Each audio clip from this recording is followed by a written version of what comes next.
Басты бетте өтінім беру батырмасын басыңыз. Мұнда сіз бағдарламаның барлық шарттарымен тағы да танысып, сондай-ақ несиелендіруге арналған барлық құжаттар тізімін көре аласыз. Танысқаннан кейін қатысуға өтінім беріңіз батырмасын басу керексіз. Баспана жылжымайтын мүлік порталына кіру үшін сізге бірінші ЭЦК кілтін пайдалану қажет. Кілтті таңдап, кілтке арналған құпия сөзді енгізіңіз.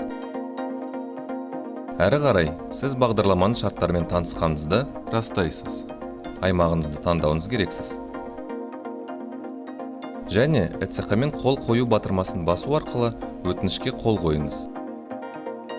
Пайда болған терезеде өзіңіздің қол қоюға арналған екінші ЭЦК кілтін таңдап, құпия сөзіңізді енгізіңіз және қол қою батырмасын басыңыз.